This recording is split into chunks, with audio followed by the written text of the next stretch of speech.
I guess for me, I think a lot of, well, there's actually a great book about this.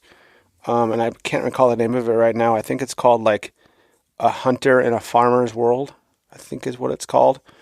But it kind of described me perfectly because the premise of this book, at least as I remember it, like 5 or 6 years ago when I read it, was basically that there are like a couple different types of people.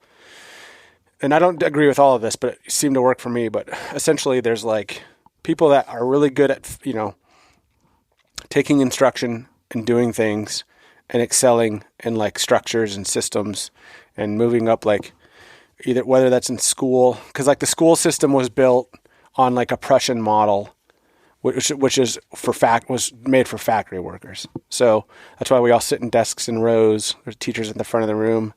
Why there are bells to start and end things, because that's how a factory works. Like the lunch schedule, all of that was like, we want good factory workers. And that's what our school system is based on. And a lot of people, the majority of women and a subset of men do really well in that area. I am not one of those people. I didn't do well in it at all. And you and I were talking about it at lunch today. I get calls from my son's teachers about him getting in trouble in school for, nothing bad, but just talking out of turn, seeking attention, challenging authority, in all of the same similar ways that I did.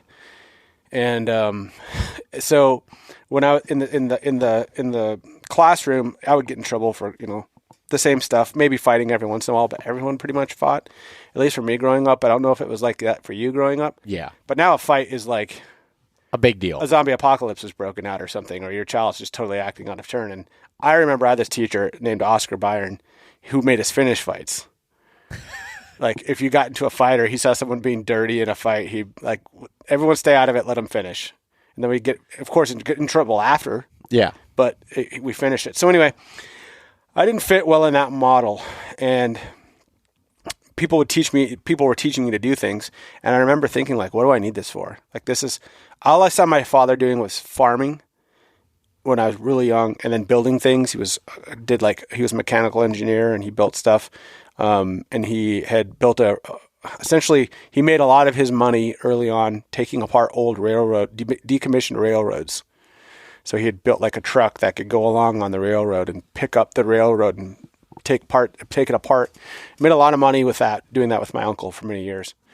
And that's all I saw people doing, farm work and that. And all I thought was, I don't need to know anything about Emily Dickinson or poetry or math, even though, math has got its utility there. But none of these things seemed applicable to me.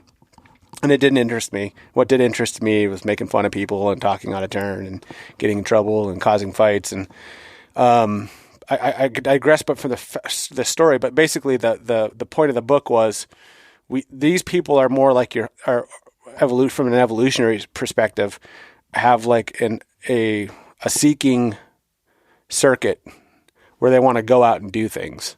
And they don't fit well into these structures about how we educate people and all of those types of things. And what they want to do is go out and challenge things and seek and figure things out hands-on, and that's how they learn. Like there needs to be an application for the knowledge.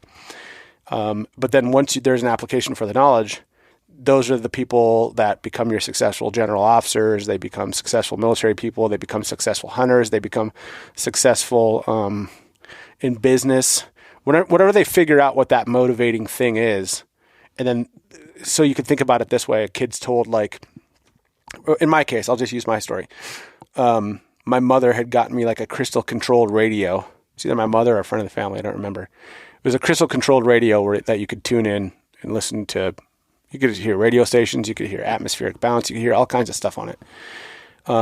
And you had to put it together, and it had like a coil, and there was the crystal, and you've probably seen them before. They don't require batteries. They've got like a little earpiece that's on a string you stick in your ear. Yeah. That fascinated me. Like that just grabbed me. I was like, what is this thing? And like, I remember one night I was hearing like Vietnamese or something like that on it, or some Asian language that I didn't recognize. And I was like, how is this possible? Like, what is happening right now? Like, how am I hearing this? What's going on? And I went and got went to the library and started reading encyclopedias about radios and how radio frequency worked and how messages were sent and how encryption works and quadrature amplitude modulation and all of these different ways that radio signals are modulated or how intelligence is added to these signals. And like, that was the first time these things really interested me. And I did that stuff in the background, and I got into computers in the background, but school is just a place where I went to, like, because I was told to. And none of the teachers like told me, hey, you know, you could get a lot better at doing these things that you really enjoy if you understand these kind of core competencies surrounding mathematics and, you know, all of that stuff. And it wasn't until I was in the military that I had kind of found there was an application for this stuff, and then I couldn't be stopped. Like, I was spending all of my time absorbing this information, and then when the military told me I could use these skills to kill bad guys and break things, I was like, I was insatiable. I couldn't be stopped. Like, I was reading all the time. I was learning as much as I could. And that was the premise of this book, is there are these people out there that aren't going to fit this narrative, and society is going to reject them and punish them and beat them into submission. These people end up being your businessmen, your CEOs, your general officers, your people who will go out and change the world. And I'm not saying I'm one of those guys, because I'm certainly not. But what our society doesn't account for is that predisposition in young men. And they're often rejected by the school system, or even turned into something worse, because we're not recognizing how these people tick. And we're kind of losing opportunities for them and for society, because these people end up being like the Elon Musks. Like, when you read like his story, and these famous general officers, like, they all have the same story. Yeah. Like, I didn't fit in. This didn't work for me. I had a lot of energy. People said I had ADD or ADHD, and I couldn't concentrate. And I just wanted to go out and do things. And then when I found out what I loved, it just sucked me right in, and there was nothing else I could do. So that's kind of, you know, my background. And then going into the military, for me, it was getting into what you would call like ethical hacking, signals intelligence operations, where you are, you know, doing stuff with enemy networks, to human intelligence, that collection and the technical portion that enables that type of stuff. All of a sudden, technology had an application in a place where I wanted to affect change, and it just couldn't be stopped. And that's, to this day, it's no problem for me to put in like a 15-hour day. Yeah. I can just, once I sink my teeth into something that I'm really into, I really want to do, I can't be stopped. So that's kind of that's that background there. Well, and I think I like that you talked about like kind of those character traits that you're discussing there, because it reminds me 100% going back to, which you met him, my buddy Michael, that I went to, one of my best friends that I went to high school with, went to college with, we go on hunts together. High school, he was considered a bad kid. You know, he was always getting in fights. He was just always causing trouble, you know, seeking attention in the classroom. But he's one of the most intelligent people that I know. But it was things that he was interested in, and you know, he was kind of told, I might have it a little bit wrong, but that he wasn't really going to amount to anything. I remember they told my parents to keep me away from him as a kid, because, you know, that type of deal. Yeah. And now he's doing really well for himself. And when he finds something that you know, he's interested in and applies, it's like there's no end to it. And it's just like, I've seen that in other people across the board. Even my brother Kurt, like Kurt was never great at school, but he did get recognized as like in the gifted programs, because he was super into the things that he was into. But regular school, he was just like, why do I need this sort of deal? Yeah. But then, like, you know, see how he is with the gunsmithing and some of the other stuff that he gets like totally into, and then it's just like, just goes full bore. Yeah, we don't serve those kids well, and like we need to figure out a way. School still doesn't do well there. I actually got into an argument with one of my kids' school board. I called the school board about some stuff. Essentially, my son, and we were going to school in the morning. I was dropping him at school, and he said he really had a bad headache. I gave him 2 Tylenol.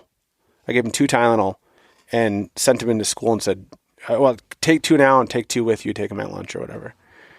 The teacher somehow found out he had these 2 Tylenol in his pocket. He got in-school suspension for 2 days. Yeah. It's like a policy in West Virginia that, you know, any pills in school that aren't, you know, prescribed by a doctor can't be in the school. And I was talking to the school board teacher about it. And I'm like, you know, the goal here is to learn, correct? Like that's what we're trying to do. Putting him in school suspension because he was following orders from his father to carry these 2 pills in. It's not like he had oxycodone. It was Tylenol. Yeah. And they're like, well, these are the rules and blah, blah, blah. And it's a whole lot bigger discussion. But all I'm saying is when you do that to that type of kid, you're just showing him that the system is too stone. It doesn't move. There's no updating of it. And if you step out of line, even if you're doing what you're told by your father, you're going to get crushed.